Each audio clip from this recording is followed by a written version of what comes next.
రీసర్వేను కూటమి ప్రభుత్వం ఛాలెంజ్గా తీసుకుంది. గత ప్రభుత్వంలో జరిగినటువంటి అక్రమాలను బయటపెట్టి అయితే ఈరోజు ఫోటోలు లేకుండా పాస్ పుస్తకాలు ఇస్తామని చెప్పేసి కూటమి ప్రభుత్వం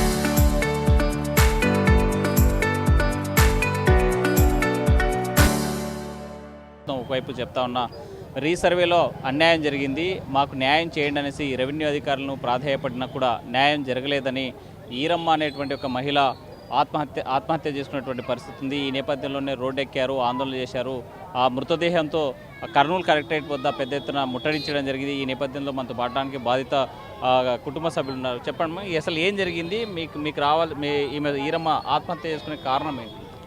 పొలం 2061 నుండి మేము సాగులోనే 62లో కొన్నాడు మా నాన్న. అప్పటి నుండి 2025 వరకు సాగులోనే ఉండదు. మొన్న ప్రభుత్వ ఫ్రీ సర్వే వల్ల 26 సెంట్లు అవతల ఉంది అని విఆర్ఓ, ఎంఆర్ఓ, సర్వేరు వీళ్ళందరూ కలిసి వాళ్ళకి చెప్పినారు, ఇది భూమి ఉంది మీది అని చెప్పింటే తర్వాత వాళ్ళు మాది ఉంది అని తర్వాత వీళ్ళు ఆన్లైన్ మా దాంట్లో ఉన్న ఆన్లైన్ తీసి వాళ్ళకి ఎక్కించిన తర్వాత వాళ్ళు ఏం చేసినారు, పొలం దున్నడానికి మొదలుపెట్టారు. 2025 కాడ నుండి ఇప్పుడు 2020 దాకా మన బుధవారం వరకు 30వ తారీఖు వరకు వాళ్ళు రోజు రావడం, ఇంకా గొడవ చేయడం, గొడవ చేయడం. మేము పోలీసులు కండిసి కూడా సిఎస్ఆర్ ఏం చెప్పినాడంటే, మీరు కానీ వాళ్ళు కానీ కోర్టులో 2025లో కోర్టులు వేసిన తర్వాత మీరు కానీ వాళ్ళు కానీ కోర్టులు ఎవరికి నిర్ణయిస్తుందో వాళ్ళకే ఉండాలని సిఏ గారు చెప్పినాడు.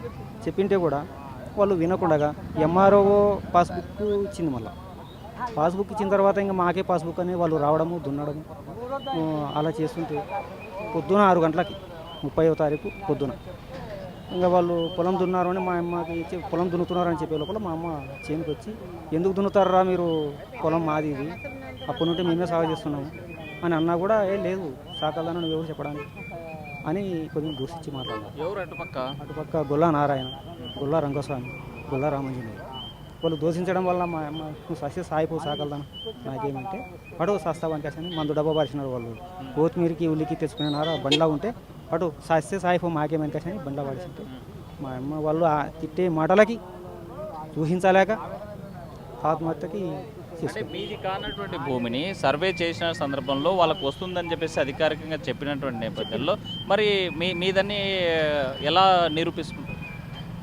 మాది ఆధారం ఏంటి? ఆధారం మాది ఆన్లైన్లోనే ఉంది. ఇంతకుముందు అప్పట్లో ఉంటే ఆన్లైన్లో ఉంది. వాళ్ళ నాయన మాకు రాసినాడు, ఆ భూమికి నాకు ఎటువంటి సంబంధం లేదు, ఆ 26 సెంట్లు నాకు ఎటువంటి సంబంధం లేదని సంజన రాసిచ్చినాడు. సంజన చనిపోయిన తర్వాత సంజన 14లో చనిపోయినాడు. వాళ్ళ నాయన చనిపోయిన తర్వాత వాళ్ళు ఆన్లైన్లో ఎక్కించుకున్నారు మా భూమి.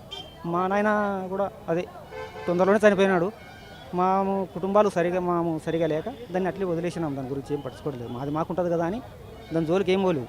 మన ఫ్రీ సర్వే వచ్చినప్పుడు ఫ్రీ సర్వేలో ఉంటే మా అమ్మకి ఎక్కిస్తామని అప్పుడు ఎంట్రీ పోతే లేదు మీ భూమి వాళ్ళ ఆన్లైన్లో ఉంది అని అప్పుడు తెలుసుకున్నాం. సరే, ఎంఆర్ఓలు అక్కడ ఉన్న విఆర్ఓలు ఏమంటున్నారు? ఎంఆర్ఓ లేదు మా అప్పటి నుండి చేసిన 13లో ఉంది వాళ్ళకి అంటున్నారు. 13లో లేదు, 13లో ఉండదు అని అంటున్నారు అనమాట. 13లో ఎందుకు ఉంటుంది, 13 కన్నా ముందు ఎవరిది ఉండదు అని 1900 అప్పటి నుండి మా నాన్న పేరు మీదే ఉంది. సబ్ డివిజన్లు 2 26 సెంట్లు ఉంది, 48 సెంట్లు మా నాన్న పేరు ఉంది. అప్పటి నుండి నువ్వు వాళ్ళకి తీసేసి సాధారణంగా వాళ్ళకి 20 ముగ్గురు కలిసి 26 సెంట్లని, ఒకరు 8 సెంట్లు, ఒకరు 8 సెంట్లు, ఒకరు 9 సెంట్లు. అంటే ఆన్లైన్లో ఎకరాలు ఆన్లైన్లో ఉండొచ్చు, లేదంటే 20 సెంట్లు 30 సెంట్లు వేరే వాళ్ళ ఆన్లైన్లో ఉండొచ్చు. దానికి సంబంధించిన ఆధారాలు లేకుండా మీరు ఎలా ఫైట్ చేస్తారు?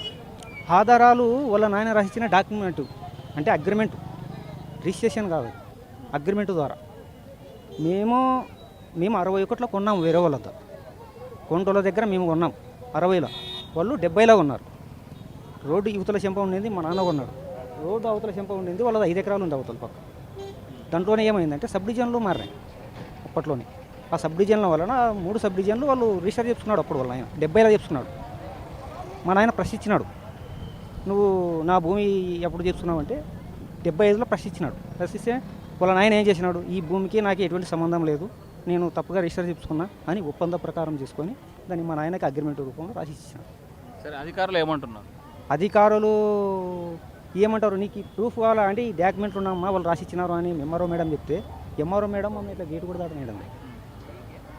ఎవరు అలా వస్తున్నారు వాళ్ళు లేదు. అక్రమంగా వాళ్ళు డబ్బులు ఇచ్చినారు, డబ్బులు ఇచ్చి ఎక్కిస్తుంది ఏమో లేదు. వాళ్ళు వస్తున్నారంటే వాళ్ళు నెమ్మడి బయటికి మా అసలు ఎంట్రీ కానీ లోపల ఎన్నిసార్లు అర్జించినాం, అర్జినా కూడా అంటే ఆత్మహత్య చేసుకోవాల్సిన పని ఏంటి? ఎంఆర్ఓలు ఉన్నారు, ఎంఆర్ఓ కాకపోతే ఆర్డీఓ ఉన్నారు, ఆర్డీఓ కాకపోతే కలెక్టర్ ఉన్నారు. అక్కడ అర్జీలు ఇచ్చినాం, కలెక్టర్కి ఇచ్చినాము, సబ్ కలెక్టర్కి ఇచ్చినాము. అయినా వాటిపైన ఇట్లా ఇష్యూ జరుగుతుందని కాసి కూడా 2025లో కోర్టుకు కూడా వేసినాం. కోర్టుకి వేసినాక సిఎస్ఆర్ ఏమన్నాడంటే కోర్టులో ఎవరికి చెప్పితే వాళ్ళే తీసుకోండి అని చెప్పింది. సరేలే ఇంకా సిఎస్ఆర్ చెప్పినాడు కదా అని మేము ఊరుకున్న తర్వాత కోర్టులో ఉన్నా కూడా మళ్ళీ ఆమె ఆన్లైన్ ఎక్కించింది మన వాళ్ళ. సరే, ఇప్పుడు ఎందుకోసమని రీసర్వేలు అక్రమాలు జరుగుతున్నాయని రైతులు ఆత్మహత్య చేసుకునేటువంటి పరిస్థితి ఎందుకు వచ్చిందంటారు? రెవెన్యూ వ్యవస్థనే ఓ రకంగా బాగా భ్రష్టు పట్టిన పరిస్థితి ఉంది. అంటే కూటమి ప్రభుత్వం వచ్చిన తర్వాత కొంత ఆశలు ఉన్నట్టు మొదట, కానీ మనం రాను రాను చూస్తే కనుక ఏదైతే ఇప్పుడు భూములు ఈ కొనుగోళ్ళు అమ్మకాలు భూముల ధరలు పెరగడము ఇట్లాంటి కారణం చేత బాగా భూమికి విలువ పెరగడం చేత ఈరోజు మొత్తం కూడా భూమి ని ఏదైతే ఆన్లైన్ చేసుకోవాలనో లేదంటే రకరకాల సందర్భంగా ఈ రెవెన్యూ వ్యవస్థ మొత్తం కూడా భ్రష్టు పట్టి ఈరోజు డబ్బులు కోసం ఈరోజు రైతులను బలి చేస్తున్నటువంటి పరిస్థితి ఉంది. అందుకు చక్కని ఉదాహరణ ఈరమ్మనే. ఆమెకు ఎప్పుడో 1962లో భర్త గారు కొనుగోలు చేశారు. ఆ కొనుగోలు చేసినటువంటి భూమిని ఇప్పటి వరకు అంటే 2025 వరకు సాగులో ఉన్నారు. 1970లో వాళ్ళు ఒక అతనితోని అంటే వీళ్ళకి ఇద్దరు అమ్మితే ఒక అతనితోని రిజిస్టర్ చేయించుకున్నారు. అయితే వాళ్ళ నాన్న కూడా చెప్పినాడు ఇది సరైనది కాదు, ఇది మాకు సంబంధించినది కాదు అని చెప్పేసి 75లో ఒక అగ్రిమెంట్ కూడా రాసి ఇవ్వడం జరిగింది. అధికారుల తీరుని ఎట్ట చూడాలంటారు ఈ సర్వేలు? అధికారుల తీరు ఏ చిన్న అవకాశం దొరికినా డబ్బులున్నవాడికి వెళ్ళి మొగ్గడం, అంటే డబ్బులున్న వారికి వెళ్ళే మొగ్గడం. డబ్బులు ఎవడైతే ఇస్తారనుకుంటారో ఎవరైతే ముందు మాట్లాడుకుంటారో వానికి కావాల్సినటువంటి సపోర్ట్ ఇచ్చేసి ఆ లూప్ హోల్స్ అన్నింటినీ కూడా వాడుకొని ఇప్పుడు ఇట్లాంటి అనామకులకు లేదా ఏమి తెలియనటువంటి వారికి అన్యాయం చేయడం అంతే తప్ప మరొకటి కాదు. అంటే ట్రాన్స్పరెన్స్గా సర్వే జరగాలి, వాళ్ళకి తప్పనిసరిగా వాళ్ళ భూమి వాళ్ళకి ఇవ్వాలి అనేటువంటిది కదా కూటమి ప్రభుత్వం చెప్తుంది. మరి ఇందులో ఎక్కడ అక్రమాలకు తావుందంటారు?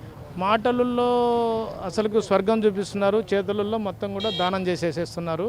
భూములన్నింటినీ కూడా దానం చేస్తున్నా కైంకర్యం చేస్తున్నటువంటి పరిస్థితి. నీ బుద్ధి పుట్టినటువంటి ఎక్కడైనా కానీ జిల్లాలో ఎక్కడో నేను చెప్పాను ఇదివరకు కూడా గంజాయి వనంలో తులసి మొక్క మాదిరి ఎక్కడన్నా ఒక చోట ఏఎంఆర్ఓనైనా నిజాయితీగా ఉన్నారేమో కానీ అసలుగా నిజాయితీ అనేటువంటిది ఎక్కడ కూడా కళ్ళకు కనుచూపు మేరలో కనపడినటువంటి పరిస్థితి ఉంది. ఈరోజు లక్షలకు లక్షలు ఈరోజు వసూలు చేస్తున్నటువంటి పరిస్థితి. చిన్న అవకాశం దొరికితే కూడా దాన్ని వదిలిపెట్టకుండా ఈరోజు వసూలు చేస్తున్నటువంటి పరిస్థితి ఉంది. రైతులను చాలా అన్యాయం చేస్తున్నటువంటి పరిస్థితి ఉంది. అందుకోసమే మేము చెప్పేది ఏమంటే ఇప్పటికైనా కానీ కలెక్టర్ గారు సుప్రీం కాబట్టి కలెక్టర్ గారు జోక్యం చేసుకోవాలా. రాజకీయ నాయకుల కబంధ హస్తాల్లో ఎప్పుడైతే మనం పెట్టేసినారో మొత్తం కూడా ఈ వ్యవస్థనంతా కూడా రెవెన్యూ వ్యవస్థ అంతా కూడా భ్రష్టు పట్టింది. ఇంకా ఇప్పుడు వాళ్ళు ఎమ్మెల్యేతో లెటర్ తెచ్చుకోవాలా, వాళ్ళు ఎక్కడే శాశ్వతంగా ఎన్ని సంవత్సరాలైనా ఉండొచ్చు. ఇక ఆ తర్వాత వాళ్ళు ఏం చేస్తారని దాని వెనకాల ఉండేటువంటి రహస్యం అందరికీ తెలుసు. ఆ లెటర్ ఎట్లా వస్తుంది, ఎందుకు అక్కడనే ఉంటున్నారు, ఆయన ట్రాన్స్ఫర్లు వచ్చినప్పటికి కూడా అక్కడే ఉంటున్నారు అనేటువంటిది పేపర్లలో బహిరంగ రహస్యమే.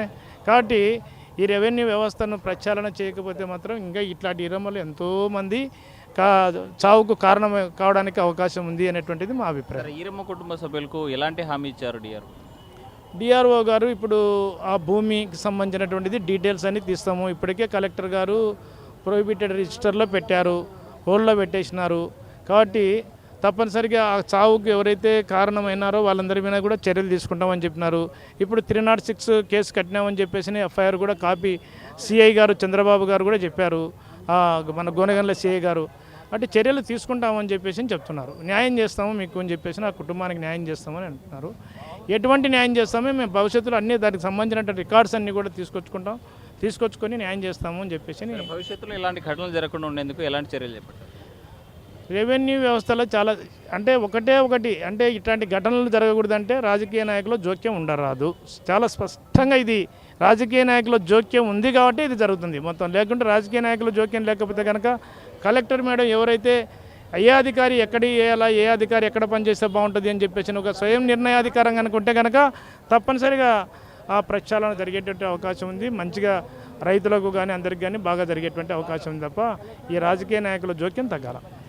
రీసర్వేలో రాజకీయ నాయకుల జోక్యం పెరిగింది. అందుకే జరిగే గ్రామాల్లో జరిగేటువంటి వ్యవహారాల మీద ఈశ్వరమ్మ లాంటి వాళ్ళు ఆత్మహత్యను చేసుకునేటువంటి ఆత్మహత్య చేసుకునే పరిస్థితి వస్తుంది. సో ట్రాన్స్పరెన్స్గా ప్రభుత్వం రీసర్వే చేస్తుందని చెప్తుందే తప్ప కానీ ఇది ఎక్కడ గ్రౌండ్ లెవెల్లో కనిపించడం లేదు అని చెప్పేసి రైతు సంఘాలతో పాటు బాధితులు ఆవేదన వ్యక్తం చేస్తున్నటువంటి పరిస్థితి మనకు స్పష్టంగా కనిపిస్తుంది. వీడియో జర్నలిస్ట్ చంద్రశేఖర్తో హుస్సేన్ RTV, కర్నూలు.